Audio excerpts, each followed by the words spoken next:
Pasti kan lebih murah grup daripada FIT. Bagaimana bisa dibilang lebih murah? Betul, memang klaim murah itu perlu kita jelaskan dengan keterbukaan. Kenapa kami tidak bisa sangat murah? Karena memang ada standar pelayanan minimal yang harus kita berikan. Umroh mandiri itu wajib harus punya pemahaman dasar tentang ketentuan-ketentuan Saudi Arabia. Memang sebuah tantangan ya. Antusias masyarakat yang berangkat umroh ini luar biasa. Ini menandakan tentu kesyukuran kita bersama bahwa Indonesia adalah negara yang makmur. Karena apapun yang kita spend, yang kita keluarkan di jalan Allah, Allah akan ganti.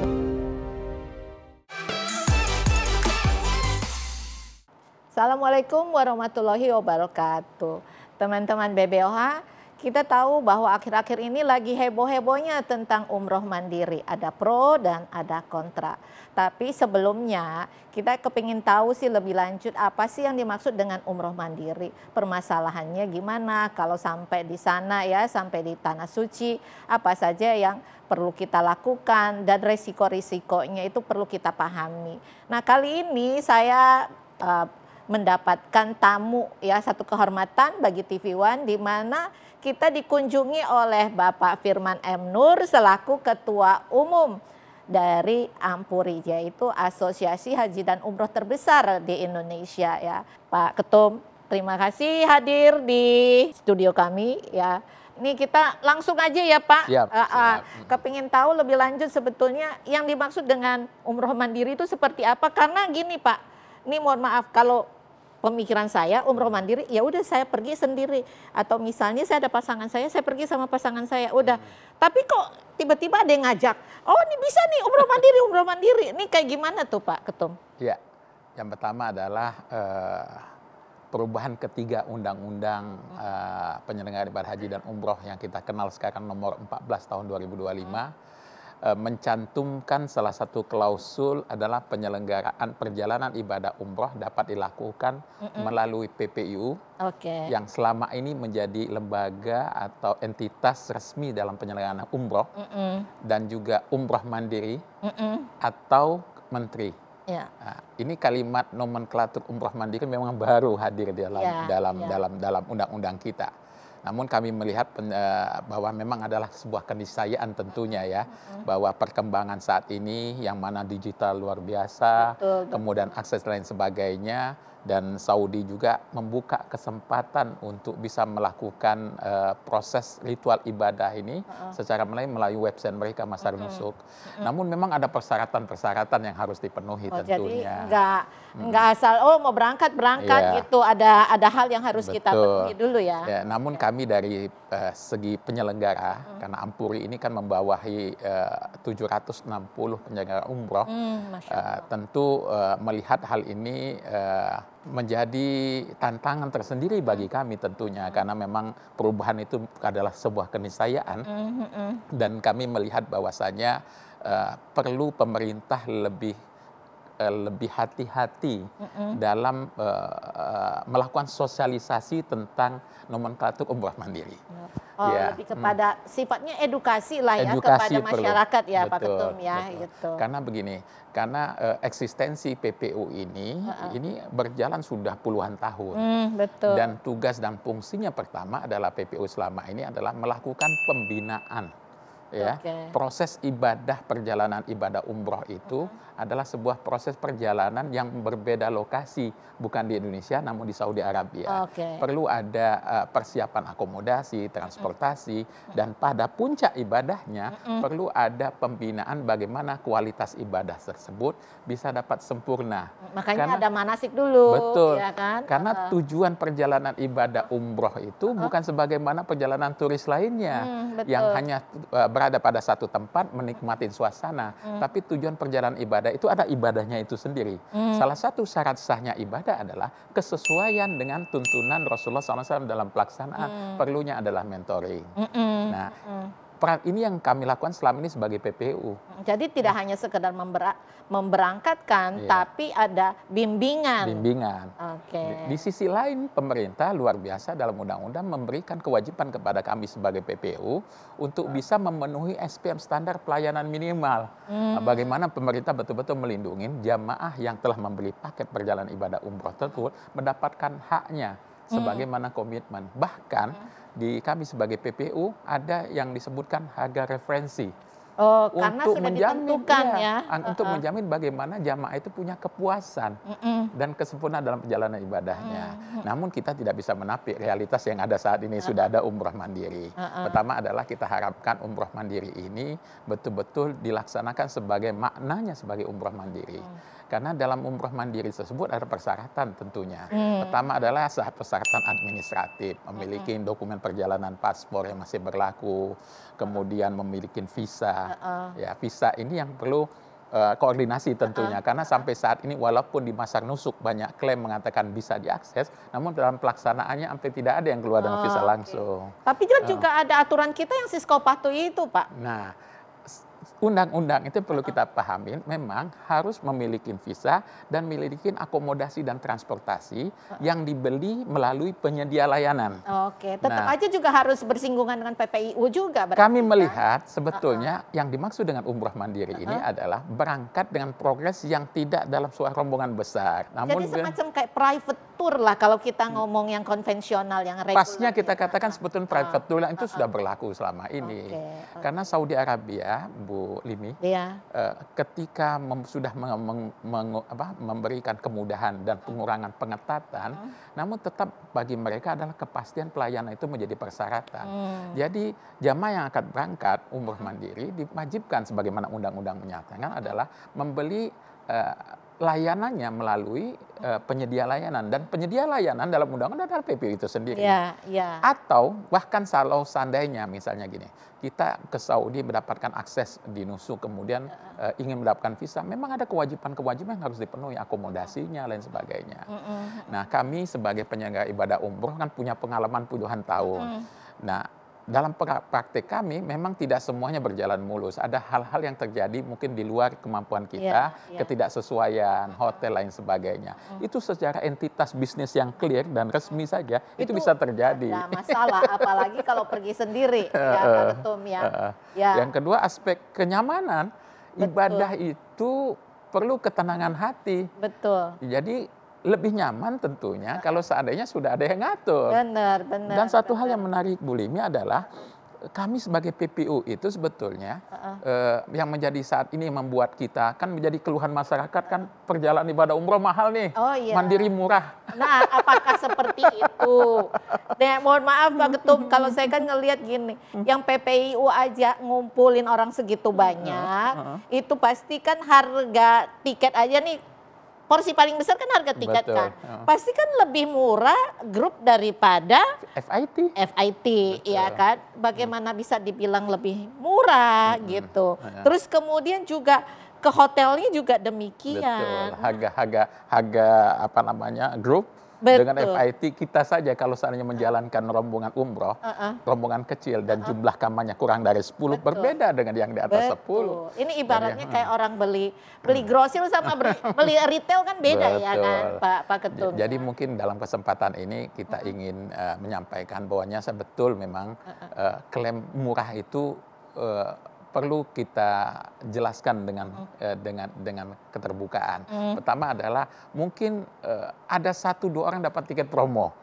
Itu jauh-jauh hari kali ya Pak Ketum. Iya, 1-2 kan tiket promo. Terus seringkali juga bilang tidak termasuk ini, tidak termasuk ini, tidak termasuk ini. Kan seringkali begitu kan. Begitu setelah dijumlahkan ternyata lebih mahal daripada. Yang kedua selalu saya sampaikan tantangan biaya komponen tiket tadi, betul. Mungkin ada promo, ada tidak promo, tapi FIT dan grup tadi pasti berbeda. Yang kedua adalah yang paling banyak adalah transportasi darat berada di Saudi Arabia. Mungkin kita terbuka saja ya. Rata-rata struktur biaya kami, pos transportasi darat hanya $40. $40 6 kali, ini sekitar 700.000. Wah, itu mah ya apalagi kalau di sana kita anggap ya 7 malam lah ya, rata-rata ya. Perjalanan dari airport ke Madinah, dari Madinah. 700.000 ya berarti ya sehari hanya 100.000 berarti. Betul. Jadi sebetulnya kalau kita mau apple to apple dalam membandingkan, ya sebetulnya harusnya lebih murah travel ya. Betul. Tapi kenapa kami tidak bisa sangat murah? Karena memang ada standar pelayanan minimal yang harus kita berikan. Iya. Akomodasinya minimal bintang 3, jaraknya tidak 1,5 kilo dari Masjidil Haram, kemudian konsumsi yang makannya 3 kali sehari dalam bentuk prasmanan, tidak bisa box lain sebagainya. Karena ini hal-hal yang membuat dalam proses perjalanan itu ada cost yang harus kita pertimbangkan. Karena itu juga menyangkut kenyamanan bagi jamaah kan. Betul. Makanya dipikirkan sampai harus minimal bintang 3, makan 3 kali sehari. Karena kan buat kenyamanan si jamaah tadi kan, Pak Ketut kan. Kalau mandiri kan terserah deh mau beli makan di mana gitu kali ya. Jadi mungkin begini, kalaupun istilah yang paling early dengan undang-undang kemandirian itu umroh mandiri artinya umroh berangkat ya dengan rombongan keluarga terbatas ya, tetap dengan fasilitas yang disiapkan fasilitas dasarnya yang disiapkan oleh penyedia layanan dalam ini PPU. Yang kedua adalah umroh mandiri itu wajib ya harus punya pemahaman dasar tentang ketentuan-ketentuan Saudi Arabia. Kita tidak mau nanti efeknya di belakang adalah ketika orang berangkat sendiri-sendiri tanpa ada peraturan yang ketat, yang jelas bagi mereka, terjadi pelanggaran-pelanggaran di Saudi Arabia yang berefek kepada ketidaknyamanan jamaah. Yang kedua adalah dalam undang-undang sedikit yang agak perlu kita hati-hati kan, bahwa penjaminnya tidak ada. Tapi kalau rombongan umroh dengan PPU, udah jelas ada travelnya. Ada travelnya. Bahkan kalaupun sakit sampai ditungguin itu. Oh iya, betul. Reschedule pesawat lain segala macam resikonya. Ya, itu tanggung jawab dari PPIU ya. Jadi kita melihat bahwasanya mungkin adalah sebuah alternatif pilihan, tapi memang perlu kajian yang clear juga. Pemahaman yang bagus yang baik untuk tentang bagaimana pelaksanaan perjalanan yang dilakukan secara mandiri. Nah, di lain kesempatan ini sebuah tantangan bagi penyelenggara, teman-teman penyelenggara perlu untuk juga membuka diri, ya. Tentu kan tidak semua paket harus kita buat dalam rombongan.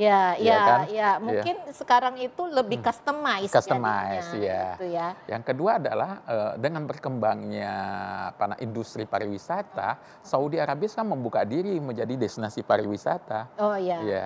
Jadi teman-teman sebetulnya bisa menggiring lebih banyak lagi keinginan untuk para pelaku perjalanan mandiri ini, bukan hanya ibadahnya saja diikutkan dengan wisata-wisata yang lainnya, dan destinasinya cukup baik, luar biasa. Dan Saudi Arabia berbenah luar biasa, dan event-eventnya malah kan banyak event-event internasional diadakan di Saudi Arabia. Ya, itu salah satu cara untuk menarik wisatawan. Iya, betul. Ya, gitu. Oke, teman-teman BBOH, kita break dulu sebentar ya. Sebelumnya, ya habis itu kita akan kembali lagi ke sini.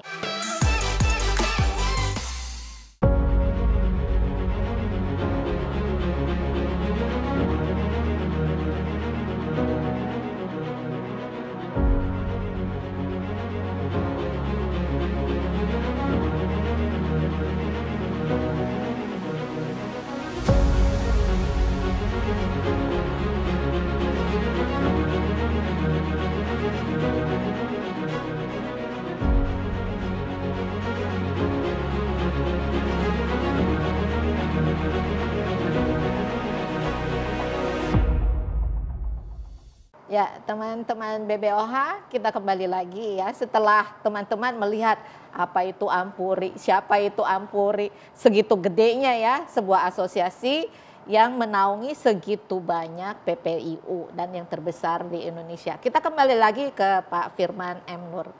Pak, larangan apa saja sih sebetulnya yang tidak boleh ibaratnya yang dilakukan oleh baik itu PPIU ataupun perorangan? Terutama saya melihat kan banyak masalah ya, ada yang berangkat nggak pulang, nggak ada tiket pesawat gitu. Mungkin bisa sharing kali dengan teman-teman di sini. Memang sebuah tantangan ya. Antusias masyarakat yang berangkat umroh ini luar biasa. Indonesia pada tahun 2024 tembus 1,6 juta jemaah umroh setahun yang berangkat.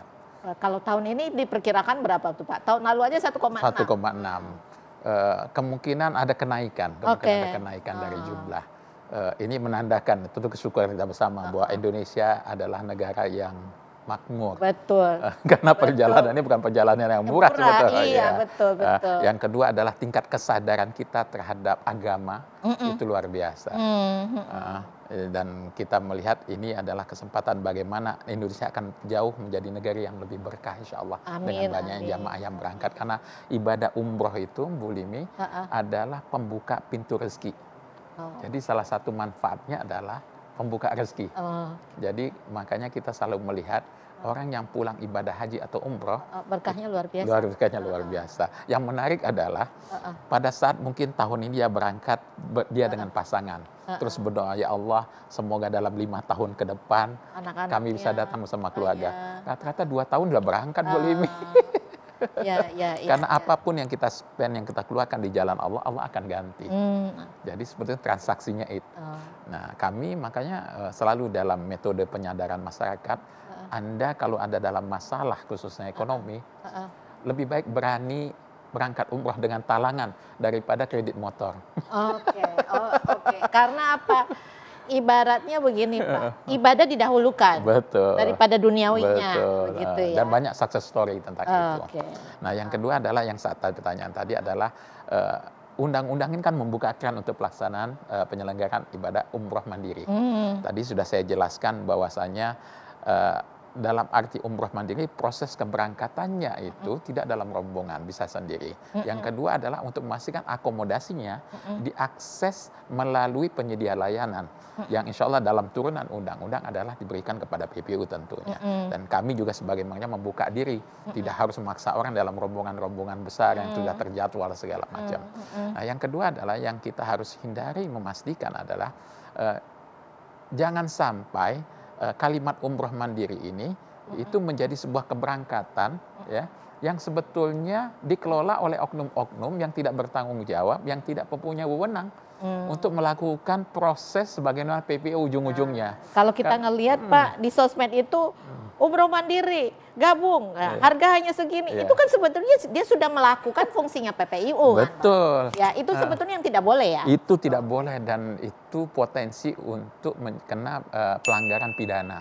Karena dalam undang-undang haji dan umroh di pasal 22 pasal 122 dan 124 baik dalam arti yang mengumpulkan jamaah dan memberangkatkan jamaah itu terancam pidana 6 tahun. Wow, 6 tahun teman-teman ya, bukan satu hal yang kecil. Iya, betul. Bahkan di pasal 124 siapapun yang mengumpulkan, menerima setoran atau mengumpulkan setoran pembayaran perjalanan ibadah umroh, itu pasal pidananya lebih tinggi lagi, 8 tahun. Banyak kasus kok. Ya kan?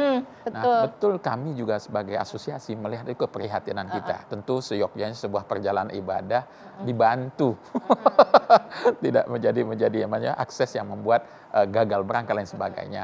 Namun secara kalkulasi kami melihat adalah alhamdulillah saat ini kalau seandainya proses itu pendaftaran jelas kepada PPU, itu ada channeling untuk dipertanggungjawabkan. Ya, karena itu juga fungsinya asosiasi kan juga kontrol kan, ya Pak ya. Ibaratnya kalau travelnya nggak patuh kan juga harus keluar daripada asosiasi begitu. Salah juga, satunya kan? Itu, yang kedua bahkan kami melakukan mitigasi.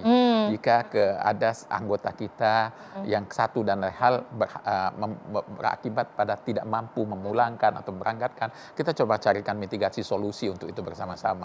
Bagaimana dana jamaah yang ada itu tetap bisa memberikan keberangkatan. Namun secara total kami melihat adalah kasus ini sebetulnya ketidaktahuan masyarakat ya. Memberikan dananya kepada oknum yang mengklaim sebagai penyelenggara, gitu. Itu aja sudah banyak kasus. Apalagi saat ini di media sosial, ya banyak sekali individu-individu yang mencoba untuk dengan semangat umroh mandiri.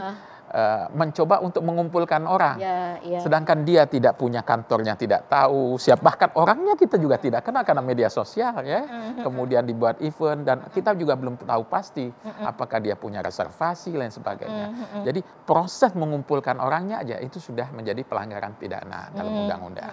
Yang kedua mengumpulkan dananya. Yang ketiga adalah perlindungan terhadap jamaahnya kan nol akhirnya. Ya, betul. Dan itu berefek kepada tentu negara harus hadir mau tidak mau. Nah, makanya kami melihat bahwasanya perlu sekali pemerintah dalam hal ini Kementerian Haji dan Umroh Indonesia melakukan sosialisasi yang lengkap, yang total kepada masyarakat sebelum semangat euforia tentang umroh mandiri ini menimbulkan korban. Begitu. Jadi sebetulnya ya perlu edukasi lah ya ke masyarakat. Jadi bukan umroh mandiri kemudian jadi euforia dan semua orang mau berangkat tanpa melalui PPIU, karena ada dasar hukumnya tadi kan Pak. Betul. Dan yang terutama juga kalau sakit siapa yang mau ngurus di situ, dan amit-amit deh Pak, ada yang meninggal di sana siapa yang ngurus kan juga nggak tahu kan. Biasanya itu kan sampai asosiasi juga turun tangan, siapa yang ada di sana terus dicek ya kan. Kemudian misalnya ada grup yang udah harus pulang, kemudian harus ada yang stay, ya kan, yang buat ngurusin jamaahnya. Betul. Itu kan fungsinya PPIU, ya kan. Iya. Kami dalam melindungi, memberikan pelayanan keperjalanan totalitas. Dalam kasus travel saya, misalnya 3 bulan yang lalu sudah mau naik pesawat, sudah duduk di pesawat bahkan tiba-tiba sakit, harus diturunkan. Itu kan, mohon maaf, proses yang terpisah. Kalau kita itu keluarga, walaupun berangkat dengan keluarga, hanya yang sakit yang boleh diturunkan. Yang lain tidak boleh turun karena imigrasi sudah selesai, clearance sudah selesai semuanya. Nah, karena bersama dengan PPU, kita kan punya ground handling dan sebagainya, koordinasi. Jadi keluarga tetap pulang, kita yang menyelesaikan urusan dia di rumah sakit, pengawasan, pendampingan sampai selesai pulang, reschedule pesawat dan dipulangkan setelah 2 minggu. Dan kalau terjadi kepada umroh mandiri tanpa ada tanda kutip perlindungannya, siapa yang akan? Karena secara regulasi memang tidak boleh turun loh, kecuali yang sakit. Betul. Tapi kan harus ada yang ngurus. Kalau dia sakit terus nggak ada yang ngurus gimana gitu. Tentu ya kita berharap pemerintah membuat turunan undang-undang yang betul-betul mengcover tentang hal-hal teknis begitu. Cuman sampai saat ini kan kami berusaha semaksimal mungkin mendorong dan membantu pemerintah. Banyak hal kami mitigasi, ya. Karena sebagai asosiasi bagaimanapun kita perlu hadir untuk memberikan mitigasi dan bantuan. Ya, dan kami melihat bahwasanya kita ingin ya, dengan terbentuknya Kementerian Haji ini nomenklatur keterwakilan kita Indonesia di Saudi Arabia itu menjadi lengkap, karena saat ini baru ada kantor urusan haji, belum ada kantor urusan umroh. Sedangkan dengan umroh mandiri akan ada ketidaksesuaian. Contoh yang paling semangat umroh mandiri ini ada oknum-oknum, artinya akan banyak masyarakat berangkat tidak dengan channeling resmi. Muncullah pengepul hanya dengan versi yang berbeda mungkin ya. Kemarin ketika Undang-Undang Nomor 8 tahun 2019 hanya PPU, kami pun kesulitan sekali, banyak sekali oknum-oknum yang berlaku sebagai PPU. Dan tidak bisa ditindak karena jumlahnya sangat besar. Ya, bagaimana sekarang semua terbuka. Nah, mari kita bersama-sama dan kami Ampuri mendedikasikan diri untuk siap berkoordinasi bersama Kementerian Haji dan Umroh Indonesia untuk kita membuat satgas lah. Bagaimana agar betul-betul jamaah kalau seandainya mandiri berangkat ke Tanah Suci sudah memiliki semua kelengkapannya agar tidak terjadi masalah nama baik bangsa kita di depan wajah internasional dan ini di Tanah Suci. Mungkin kita istirahat dulu sebentar, setelah itu kita akan balik lagi.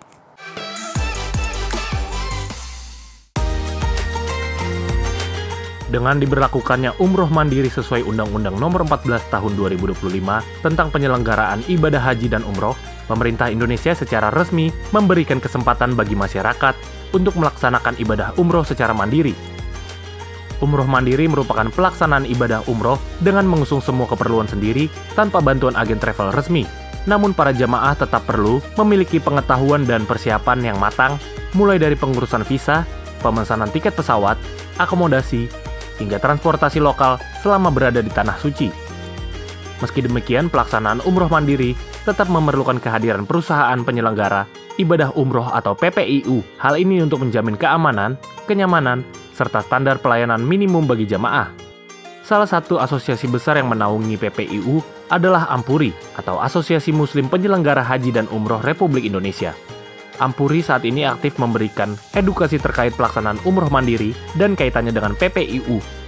Selain menjadi wadah bagi lebih dari 700 penyelenggara haji dan umroh di seluruh Indonesia, Ampuri juga terus mendorong anggotanya untuk memberikan pelayanan terbaik sesuai standar yang ditetapkan pemerintah.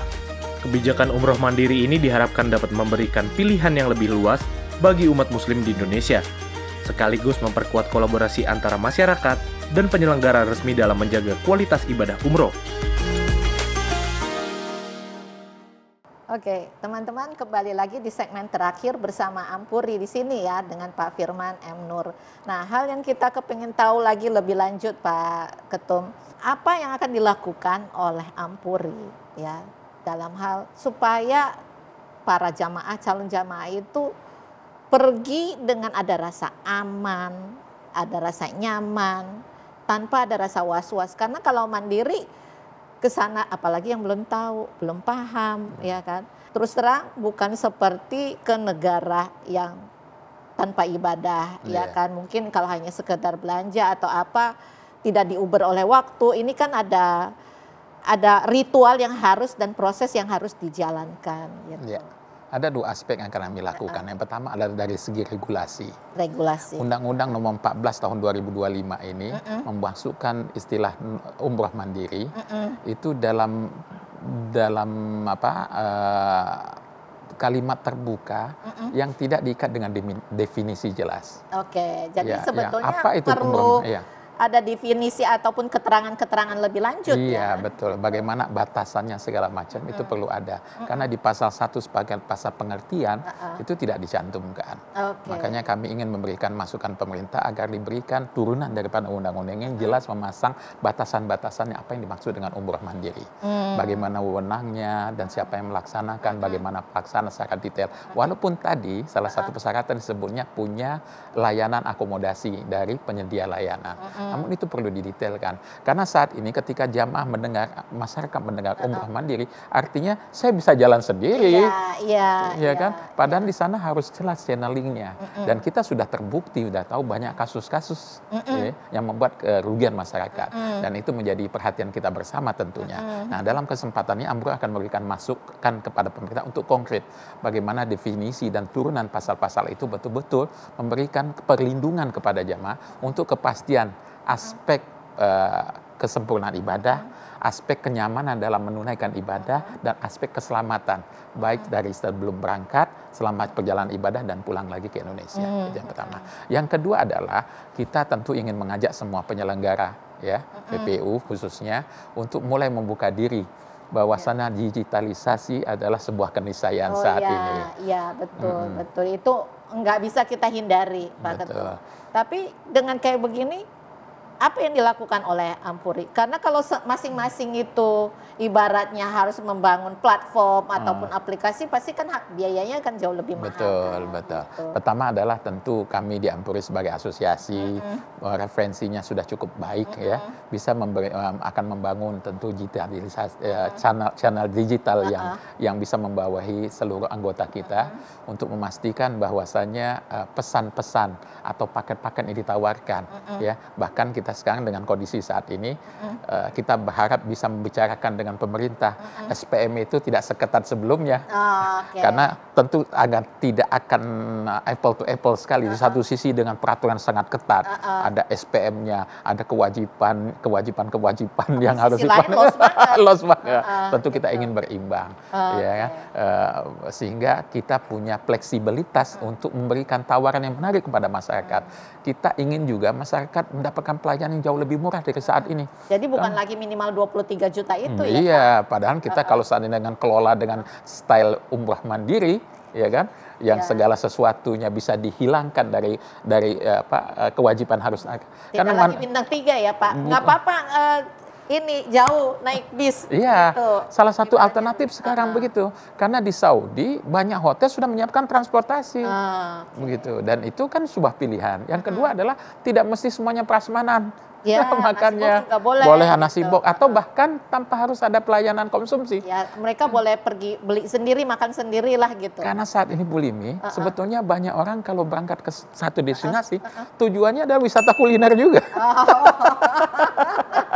Jadi jangan sampai double cost, ya kan? Sudah dibudgetin, disiapkan, tapi nggak makan karena mereka maunya ke yang lain, cari suasana baru dan sebagainya. Ya karena ini Pak, udah terbuka banyak tempat-tempat di Saudi, orang kepengen nyoba juga. Betul. Makan sambil malamnya ngeliatin pemandangan di bawah kota Madinah seperti apa, kayak gitu kali. Kafe-kafe, restoran-restoran dengan view yang terbaik di Mekah, segala macam, Mekah, Madinah, itu sudah mulai ada. Nah, kita tentu ingin berbenah diri juga sebagai penyelenggara dan momen, ya. Tapi bagaimanapun kita berharap Kementerian Haji membuka diri juga untuk melakukan kajian-kajian tersebut, sehingga ada penyeimbang yang clear bahwa kami sebagai penyelenggara. Karena begini Bu Limi, sesungguhnya ada 4.000 PPU yang saat ini yang menjadi perhatian Kementerian Haji dan Umroh yang tentang kelangsungan usahanya. Nah, gimana? Kita bayangkan kalau 4.000 berkantor, bercabang, berapa ratus... Satu PPIU nggak usah jauh-jauh Pak, 10 orang aja udah 40.000. 40.000, belum cabang lain sebagainya, belum jaringan. Dan betul. sesungguhnya umroh ini melalui PPU adalah ekonomi keumatan. Yang kita lihat bahwasanya yang beraktivitas dalam kegiatan ini adalah para kiai, para pesantren, lembaga Islam lain sebagainya. Yang sebetulnya concern utamanya bukan bisnis. Pembinaan umat sebetulnya concern utamanya. Betul. Dan kita ingin itu kembali kepada nilai itu sendiri. Jangan sampai semangat umroh mandiri menghilangkan tanda kutip makna ibadah itu.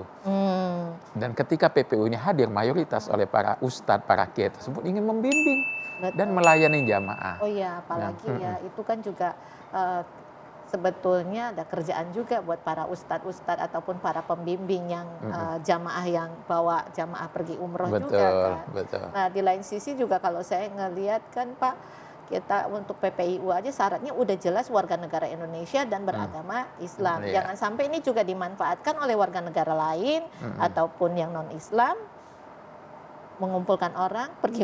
Iya, ini yang kami khawatirkan dengan kelonggarnya kalimat umroh mandiri. Hadirnya adalah korporat besar yang memonopoli dan mendominasi dengan istilah umroh mandiri, berlaku tanpa langsung, ya kan, menyediakan layanan, dan tentu itu harus diatur dengan ketat.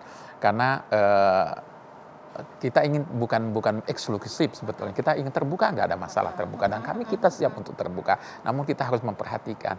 Dan yang menarik adalah Undang-Undang Nomor 14 Tahun 2025 ada amanat tentang membangun ekosistem haji dan umroh. Kita sudah masuk pada fase bagaimana aktivitas haji dan umroh ini punya kemanfaatan ekonomi sebagai kita bangsa. Karena kan juga nanti di sana ada kampung haji juga. Iya, betul. Lagi proses. Iya kan, gitu. Karena kita melihat selama ini bahwasanya aspek keekonomian bagi bangsa itu minim sekali. Karena sifat kita penyelenggaraan. Nah, mohon kita harapkan dalam kesempatan ini kita juga memperhatikan itu. Di samping memastikan bahwasanya izin usaha 4.000 penyelenggara ini dengan ratusan ribu. Gimana bisa tetap eksis ini, tetap berlanjut, ini yang penting ya kan, Pak Ketum ya, gitu. Oke, terima kasih ya Pak Ketum. Sama-sama, terima kasih banyak. Terima kasih. Tentu saja harapannya nggak cuma hanya sekarang ini aja Pak, ada keberlanjutan edukasi dari Ampuri untuk umat ataupun baik itu jamaah ataupun calon jamaah, terutama buat seluruh masyarakat di Indonesia. Baik, kita siap. Dan juga menyongsong dengan hadirnya undang-undang baru ini, kita akan bicara banyak tentang haji. Iya, betul. Karena ada apa namanya saat ini dengan undang-undang baru dan juga di Saudi ada perubahan yang cukup berbeda dari penyelenggaraan haji sebelum-sebelumnya. Kita berharap tentu kita ingin sukses di umroh dan sukses juga di haji. Amin. Dan Indonesia terus mendapatkan tambahan kuota untuk haji. Karena daftar tunggu yang panjang ini hanya bisa dikurangi dengan tambah banyaknya kuota. Benar. Kalau harus nunggu 20 tahun, 40 tahun, dengkul saya kayaknya udah nggak bisa jalan nanti Pak Ketum. Makanya mesti dapat cepat untuk hajinya. Oke, thank you teman-teman BBOH. Terima kasih banyak atas waktunya dan salam